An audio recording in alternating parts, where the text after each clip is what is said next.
Hello, my foodie crew. Welcome back to the podcast. If this is your first episode, then thank you. I'm George Deering, and I provide marketing strategy and coaching for good food brands. And today's episode is the third installment in a series of interviews with Emily Harpster from SugarBear Cville. She's the owner of a small batch ice cream brand in Charlottesville that is committed to using ingredients from Central Virginia.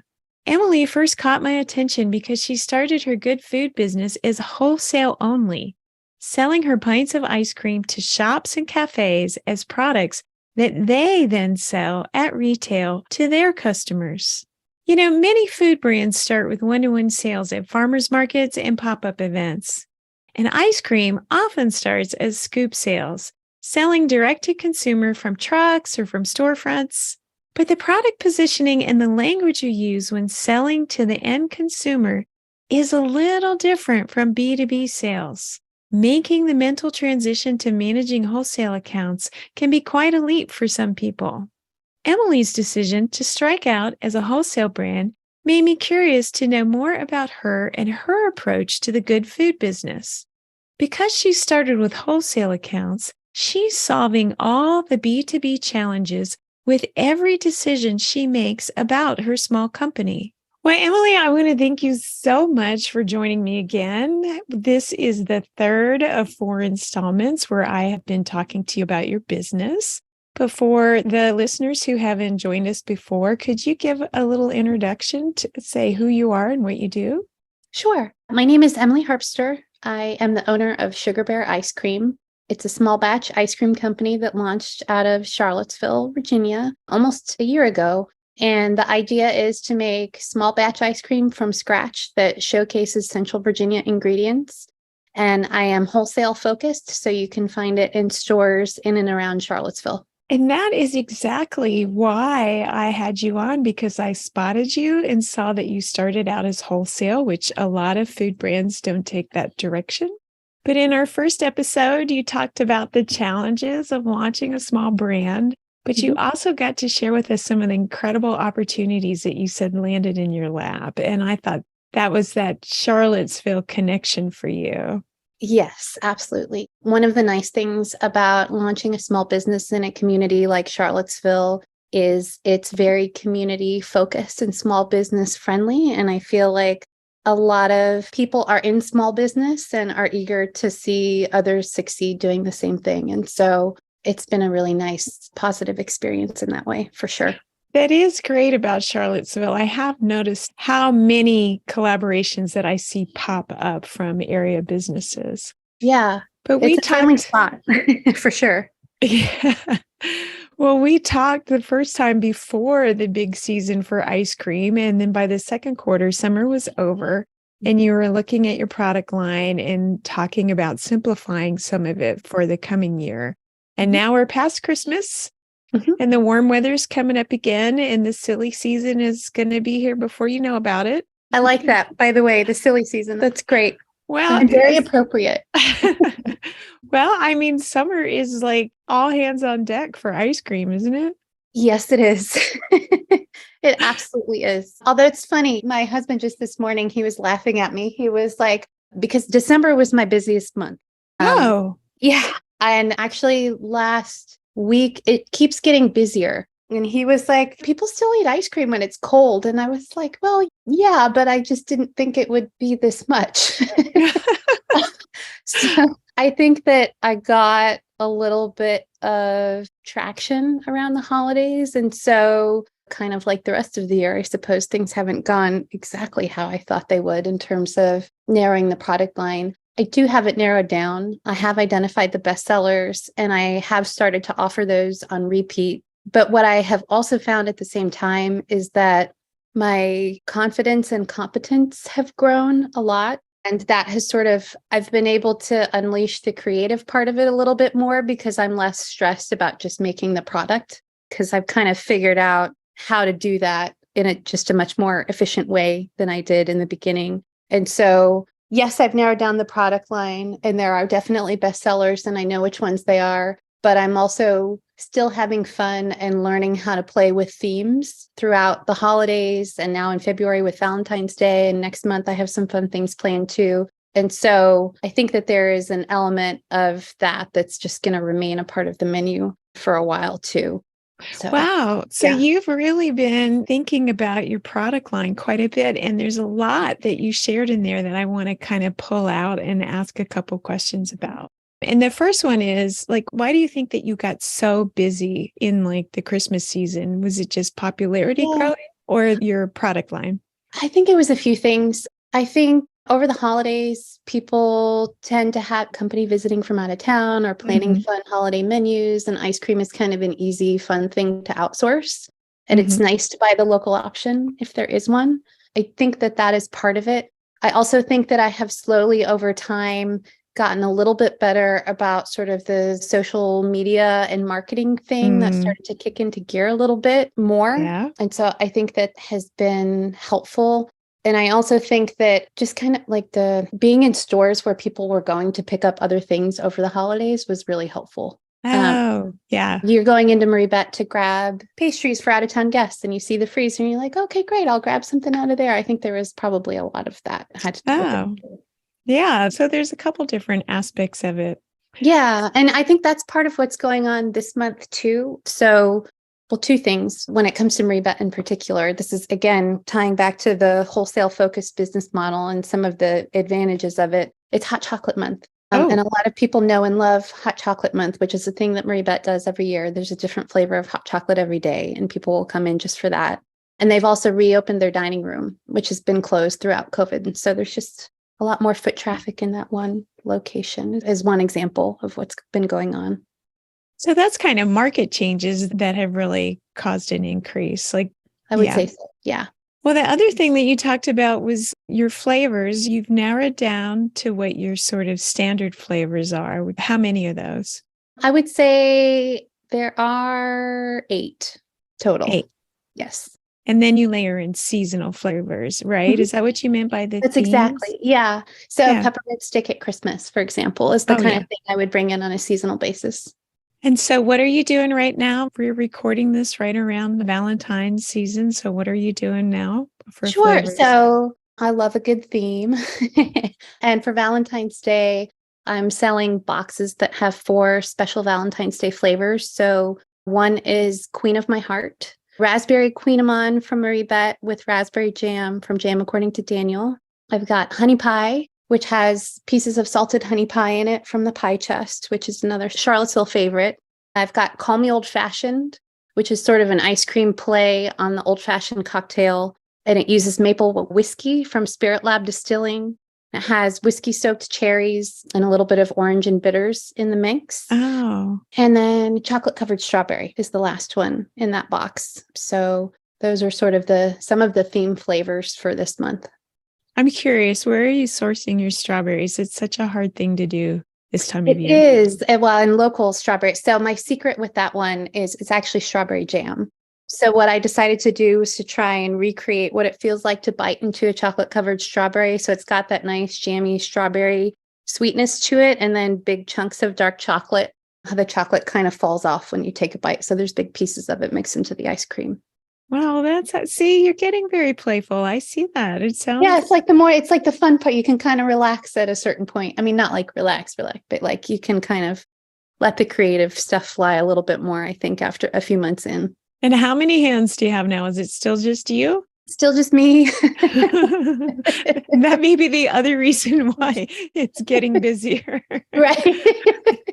Yeah, a little bit of that. Working on it. I'm working on it. So the next question I had for you, I have a little list. If the listeners don't know, I always try and prepare.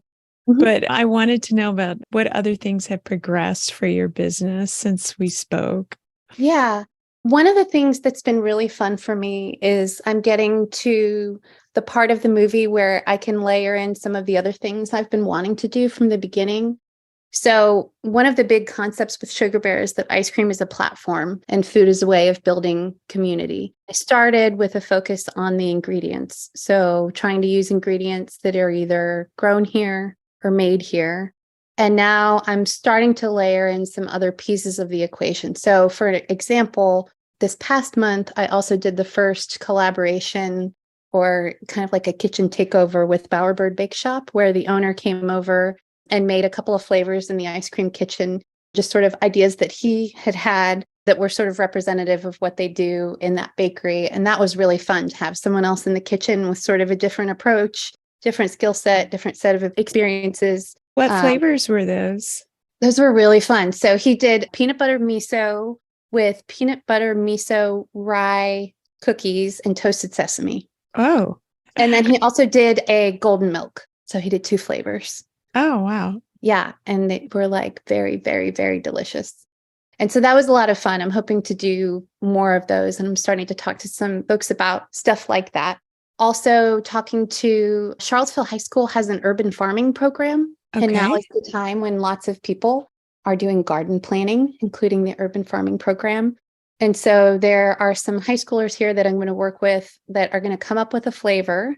They're going to grow the ingredient, and then I'm going to make it. And we're figuring out the details now, but they're going to help me with marketing. I'm not sure what that's going to look like. We're going to figure it out. That kind of stuff is really a lot of fun. So we'll see where that goes. I was able to loan out my old machine to one of my favorite restaurants here in Charlottesville, Tavola, because they are launching a gelato program as part of their dessert menu.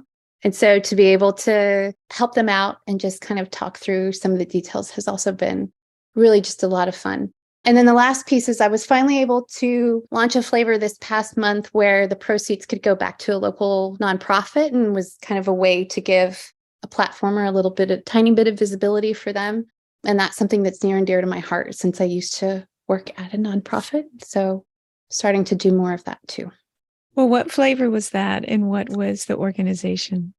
That was honey pie. So all the proceeds from that flavor are going to an organization called Ready Kids here in Charlottesville that does all kinds of great things in the community. They do counseling for kids. They do work with early childhood educators. And when I met the owners of the Pie Chest a couple of years ago, it was because they were doing a board game drive for Ready Kids to make sure that kids could have board games as gifts over the holidays. And so I thought it would be nice if, in using their ingredient, if the proceeds went back to an organization that we both knew and loved, and that was the one that had connected us in the first place. So, oh, that's full circle. Yeah. There. Yeah. Yeah. So I'm looking forward to figuring out more things like that. Well, have you managed the balancing act of growing and production, or is that the thing that's making you crazy right now?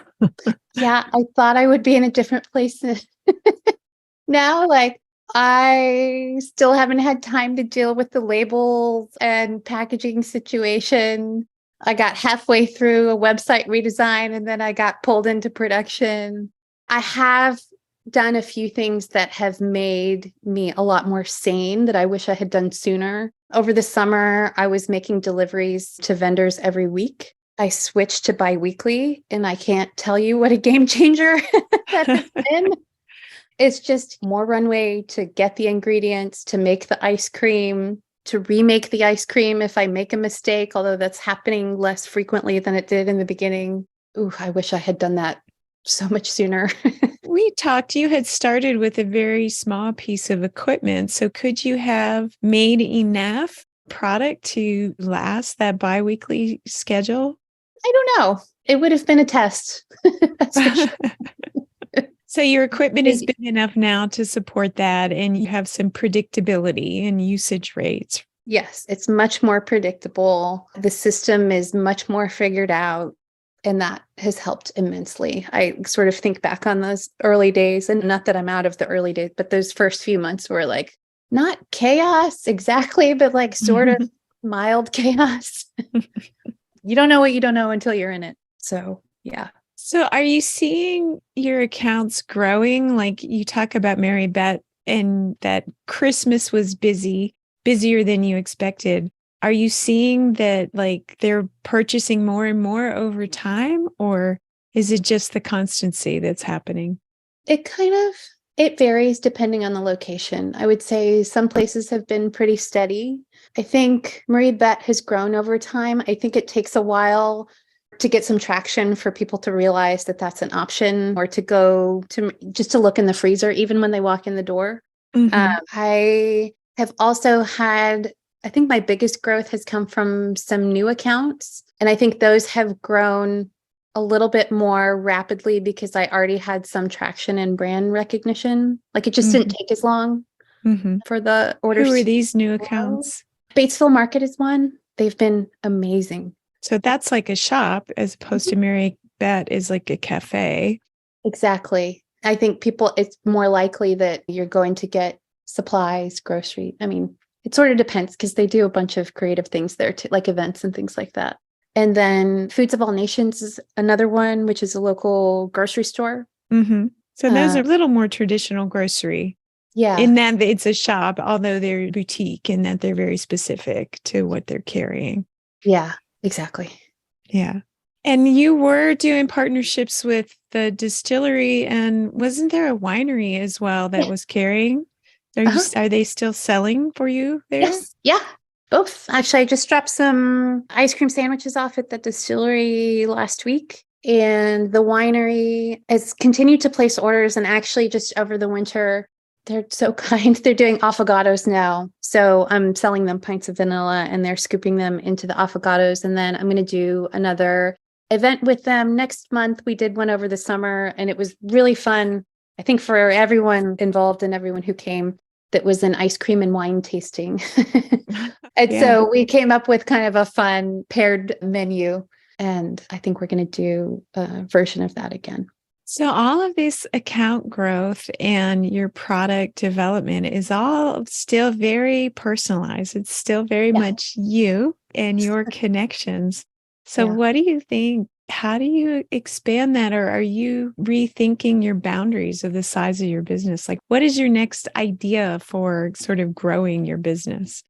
So there's a couple. One, I think I have far from tapped out the local Charlottesville market. I think there are still places that I have on my wish list or radar where I feel like when I am ready to can reach out, and there's still places to go. I also think that I'd like to try the farmers market this year. I got a little spun around last year, and it was more than I felt like I could handle, but I do feel like I'm at a good point now where getting the name out there is going to be really, really helpful. So that would be setting up a booth at the farmers market and selling onesie twosies to the people who are paid. Yeah. Just bring a cooler of ice cream, keep it simple, see how it goes. And then I'm also trying to figure out, I have said and will maintain forever and ever that the idea is not to have a scoop shop with this particular model, but I do think that there is the possibility of doing sort of a unique collaboration in a unique space. And I'm sort of in the middle of trying to figure that out, which is, as anyone who's been in it knows, like finding a space is not so easy, especially when you have a very specific vision for what you would like to do.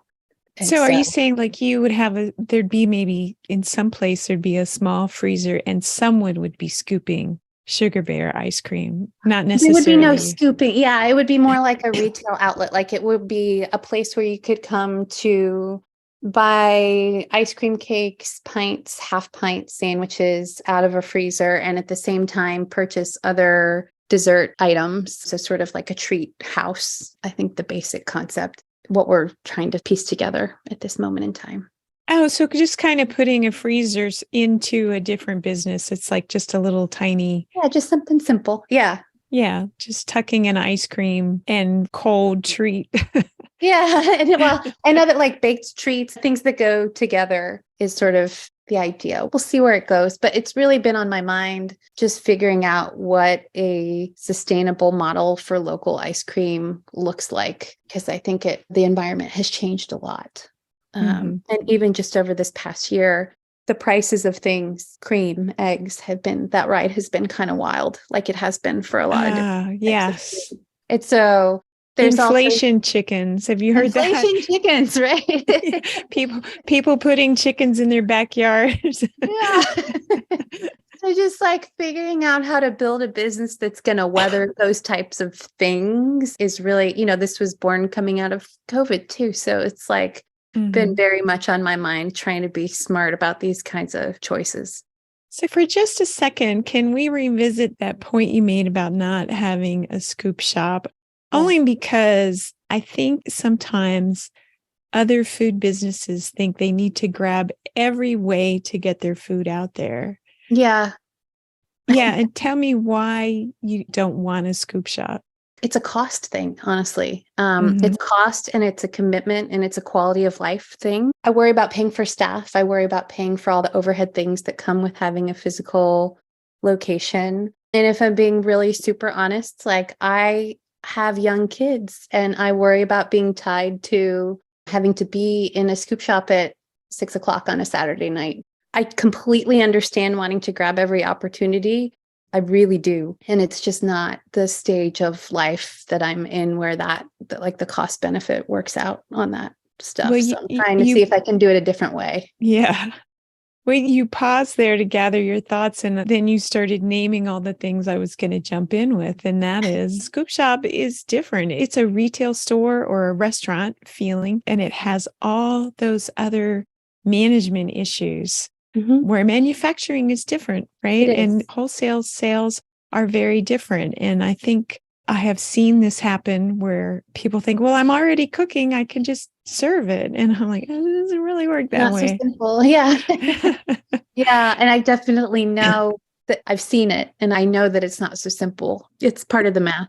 Yeah. And some of that math is the square footage rental on a space, and successful retail space has a different cost than manufacturing space. Like having warehouse space that you can set up a commercial kitchen and your freezers is a different overhead cost than on the walking mall or near another destination where someone is going to come in and say, oh, let's have a scoop of ice cream. Right. It is super different. And I think the other thing about having that more restaurant-like retail space is you sort of, I feel like you end up putting yourself on the hook to move a certain number of units per month to cover your costs.